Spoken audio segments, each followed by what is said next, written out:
What is going on, guys? Today we're going to break down something huge, and I mean absolutely massive, that's happening in the video game industry. We're talking about how Chinese game development has gone from this kind of niche local scene into a global powerhouse that honestly is looking like it's about to take over the whole market. And it really makes you wonder, right? Have we all just been sleeping on China's best games? Because there is this huge under-the-radar trend happening, and you really need to know about it. It's going to change everything. Okay, so let's get right into it. For years, the stereotype of a Chinese game was pretty simple, right? They were made pretty much just for their own domestic market, and they ran on monetization models that most Western gamers, well, let's just say we find them completely unbearable. We're talking gacha, we're talking pay to win. So what even is gacha? Well, think of it like a digital lottery machine. You spend real money for a chance to get some powerful in-game item. It feels a lot like gambling, and it's almost always paired with pay-to-win mechanics. Now, Western developers have learned the hard way that their audiences hate this stuff. But in the Chinese domestic market, it's just been a normal, accepted part of the gaming culture. And if you want proof of just how crazy successful this can be, you only need to look at one game, Genshin Impact. By the end of 2025, this one single game is projected to have earned $10 billion. That number is it's staggering. And it's built almost entirely on that gacha model. So to put that into perspective, look at this. At $10 billion, Genshin Impact is in the same financial league as a global titan like League of Legends. But, and this is the key, there's a huge difference. League's money comes from all over the world. A huge chunk of Genshin's success is built on spending habits that are really specific to the Asian market. With their own government cracking down on gaming and that model having a pretty obvious limit for global growth, Chinese developers knew they had to change the entire playbook. So the developers could see the writing on the wall. The old way of doing things was running out of steam. And then, a single game trailer dropped. And it didn't just move the goalposts, it blew them up. It completely shattered everyone's expectations and basically signaled the start of a whole new era. And that game was Black Myth Wukong.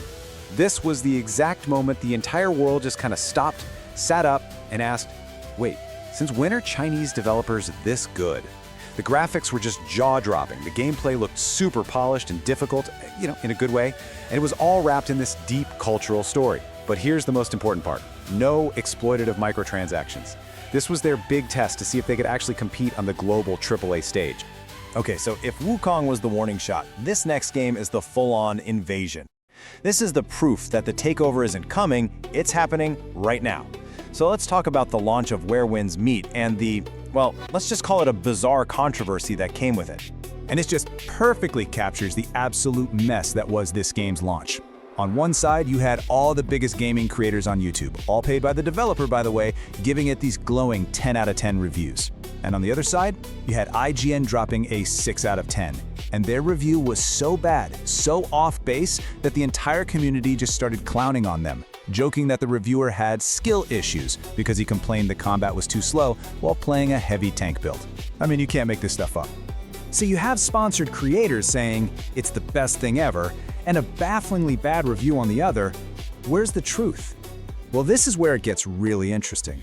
Because after jumping into the game myself, I gotta say, the paid creators were mostly right. This game is phenomenal. I've played a ton of Elden Ring, and ever since then, most action RPGs just feel wrong. But this one, man, it hooked me immediately. So here's what you need to know. This is the core of what makes this game so special. It's like the developers literally took the best parts of some of the greatest games ever made and just stitched them together. You've got that brutal, satisfying combat from Elden Ring. You've got that endless sense of what's over that mountain from Skyrim. You have that amazing open-world discovery from Zelda Breath of the Wild, and it's all built on the massive scale of an MMO. And the most insane part of it all, it's 100% free to play, with only cosmetic monetization. No trick. Now, you gotta understand, this isn't just some random game that got lucky and became a hit. No way. This is a calculated, strategic play. You do not release a game this polished, this huge, for free unless you have a much, much bigger plan.